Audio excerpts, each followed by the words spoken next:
A very serious problem which I want to share with you today and talk to you about today is the problem of people becoming weaker and weaker in terms of their articulation, in terms of their ability to use language, to formulate ideas, to think critically, and to also influence other people, persuade other people.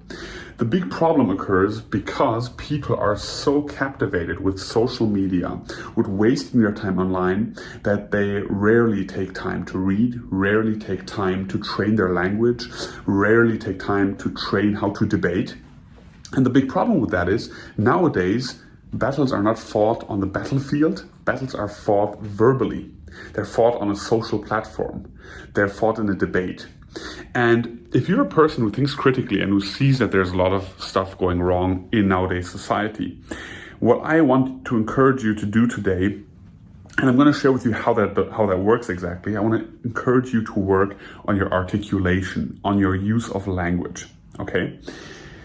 I want to share my story with you because I think this can be very interesting to you, it can be motivating to you, and also you can take some tips and tricks from that on how to do it yourself.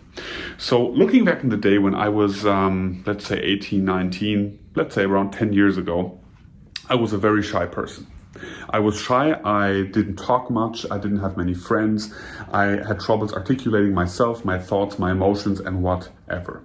And the problem with that was that you don't get heard, right? So you might have thoughts on things, or you might have things you want to share, ideas you want to share, but people aren't listening to you. And if that happens to you ever, you know that is very frustrating. So what did I do coming from there? I did what most people should be doing. They should seek a challenge in where their articulation is of utmost importance, where you basically can't go through that challenge without being an expert and without becoming an expert in the use of language. And so what I did, I chose to study law. One of the hardest things, many people were like, don't do it, it's gonna be super tough, it's gonna be, you don't know if you really want that, it's gonna take you years. But I thought to myself, the best thing I can do is go through that, because once I go through that, I'm going to be an expert after. I'm going to know how to use language, not only the normal language, which everybody uses, but also the legal language, which is a bit different. And once I master that, by mastering the language, I will be able to think clearly and analytically.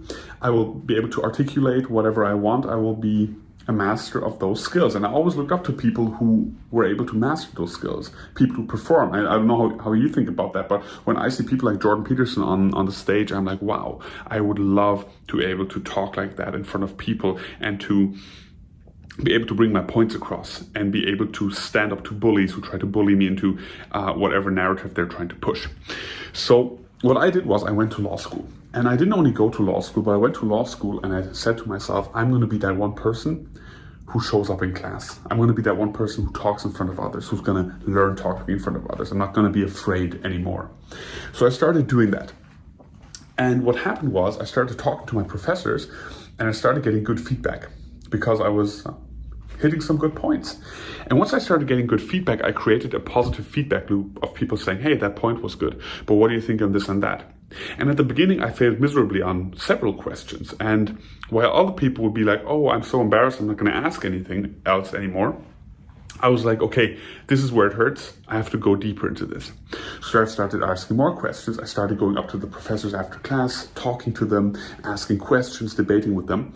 And over the years, what I noticed was this got me out of my comfort zone. Obviously, it forced me to prepare myself well for battle, for verbal battle. And of course, it got me a lot of connections, but it also brought me into a state of confidence in what I could say and how I could say it, and also made me a bit more bold in what I was trying and in speaking up, let's say. So what could be the analogy for you? Wherever you are in your life, if you're in an institution and you're studying something, if you're in your job, what I want to encourage you to do is put yourself into those uncomfortable situations. If it is presenting a project, if it is presenting a group work, if it is debating something, if it is debating with your teacher, with your professor, with your whatever, with your boss. And put yourself out there and prepare yourself. Don't throw yourself in and keep doing the same mistakes. Go out there and say, well, that didn't go very well. What happened there? And analyze that and say, okay, maybe next time I should use more pauses. Maybe I should use more breaks. Maybe I should write down my arguments. Maybe I should analyze the other side and how they're feeling. And I promise you, once you do that and you put yourself out there every day, and you say, I'm going to talk to someone, I'm going to debate with someone on a topic which is important to me, and I have a lot of topics, for example, you get better and better and better at practicing, or through practicing this, you get better at articulating yourself. So that you get to a point where I am, for example, now, where if somebody wants to debate me on something, I have very clear and very good arguments, and people would say I'm a pretty good negotiator also.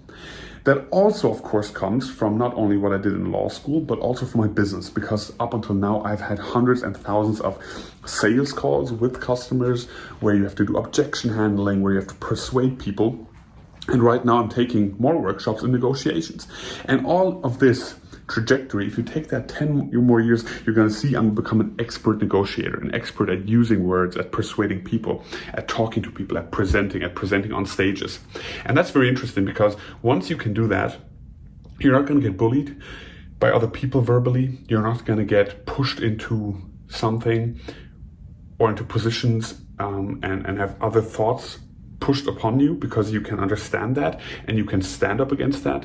And all in all, you can stand up for your views, for your values. And that is super important, especially, as I say, nowadays, more important than ever, because we have a lot of illiterates, we have a lot of people pushing crazy stuff out there, things which might not go in line with mine or your views. And you should be able to stand up against that. But you can only do that not by strengthening your muscle in the gym. That's also part of it, having a strong body, of course, body and mind, but by being an expert at using words to your advantage. Okay? So start training that, put up a list, put up a journal, document your learnings on that. I promise you, the number one thing for success in life is communication skills. Okay? Let me say that again. The number one success indicator and factor is if you're an expert at communicating with people. Okay, so put that on the top of your priority list for this year and define specific steps you want to go. Okay, maybe you've studied already and maybe you're in your job, but specifically, you need very specific things you want to work on.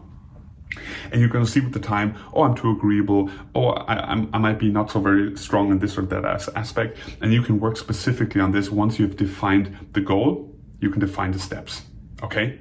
I hope you like this video. Share this video with everyone who needs to hear this, but your words are your weapon nowadays, and you need to be protected.